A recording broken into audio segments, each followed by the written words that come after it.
Shanta Sriram construction పెట్టాలి అని మీరు అసలు ఐడియా ఎలా వచ్చింది? మీరు ఆ ఇన్స్పిరేషన్ ఏంటి అసలు? ఒక చిన్న ఇష్యూ వల్ల ఆఫీస్లో జాబ్ మానేయాల్సి వచ్చింది. జాబ్ మానేశాను కాబట్టి నాకు తెలిసిన విద్య రియల్ ఎస్టేట్ అండ్ కన్స్ట్రక్షనే కాబట్టి. కన్స్ట్రక్షన్ పద్ధతి ఎలా ఉండేది సార్? ఇంతకు మునుపు ఎక్కువగా మాన్యువల్ అంటే మ్యాన్ పవర్ మీద డిపెండ్ అయ్యేవాళ్ళం. ఇప్పుడు మొత్తం మెషినరీ. ఇట్లాంటి స్ట్రాటజిక్ లొకేషన్లో మీరు స్కై సిటీ అనే ఒక ఐటీ స్పేస్ బ్యూటిఫుల్ కన్స్ట్రక్షన్ చేశారు. సో ఇది కన్స్ట్రక్షన్ చేయాలి అని మీకు ఎలా అనిపించింది? మేము ప్లస్ వాసవి గ్రూప్ కలిసి ఈ బిల్డింగ్ కన్స్ట్రక్షన్ చేశాము. కస్టమర్స్ ఇంత హ్యాపీగా ఉండడానికి మీరు ఎలాంటి రూల్స్ రెగ్యులేషన్స్ మీరు ఫాలో అయ్యేవారు? అంటే we have to give best value for their money. GO number 50తో స్కై స్క్రేపర్స్ అనే ట్రెండ్ స్టార్ట్ అయింది హైదరాబాద్లో. దానికి నేను అగైన్స్ట్. ఎన్విరాన్మెంట్ మొత్తం పాడు చేస్తున్నాం మనం. So what do you think about sky scrapers trend? Sky scrapers plus unlimited FSI అనేది కొంత పాజిటివ్ ఉంది, కొంత నెగిటివ్ ఉంది. ఆ వాటర్కి సంబంధించి సక్సెసబిలిటీకి ఏమైనా ఇబ్బంది కలుగుతుందా? యాక్చువల్లీ వాస్తవంగా మన సిటీలో ఇన్ఫ్రాస్ట్రక్చర్ అంటే ఈ డ్రైన్ సిస్టమ్స్ కరెక్ట్ లేవు.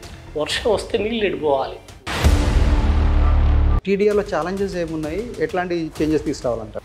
4 floors ఉంది. ఇప్పుడు బంజారాహిల్స్, జూబ్లీహిల్స్ ఏరియాస్లో ల్యాండ్ రేట్ ఎక్కువ ఉంటుంది, కాస్ట్ ఆఫ్ కన్స్ట్రక్షన్ ఎక్కువ ఉంటుంది. ఇప్పుడు 5 floors తర్వాత టీడీఆర్ అలౌడ్ లేదు. Why? Present government regional ring road plan చేస్తుంది. ఆల్మోస్ట్ సెంట్రల్ గవర్నమెంట్ కూడా దానికి ఓకే చెప్పేసింది, గ్రీన్ సిగ్నల్ వచ్చింది. ప్లస్ ఫ్యూచర్ సిటీ డెవలప్ చేస్తున్నారు. సో ఈ రెండింటి వల్ల Hyderabad real estate market bounce back అయ్యే అవకాశం ఉందంటారు. So real estate and development is basically depends upon the road connectivity and infrastructure development. ఈ టైంలో ఫ్లాట్ కొనుక్కోవడం హైదరాబాద్లో కరెక్ట్ అంటారా?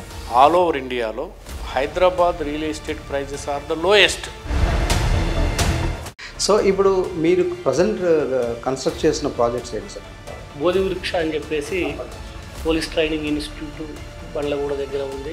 మన కల్పవృక్ష అని సూరారంలో మల్లారెడ్డి మెడికల్ కాలేజ్కి ఎదురుగా 50 lakhs to 75 lakhs బడ్జెట్లోనే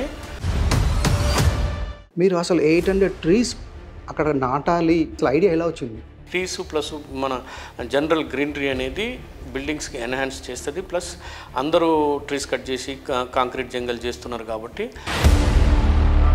సో జీసీసీస్ హైదరాబాద్ రావడానికి మెయిన్ రీజన్ ఏమంటారు as per your observation? Central location, infrastructure is very good, airport connectivity, ORR, RRR.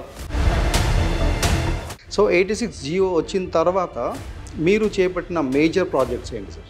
Satellite township కట్టాము. 600 అపార్ట్మెంట్స్ 700 రూపాయలు స్క్వేర్ ఫీట్ నుంచి 2000 రూపీస్ పర్ స్క్వేర్ ఫీట్కి అమ్మాము.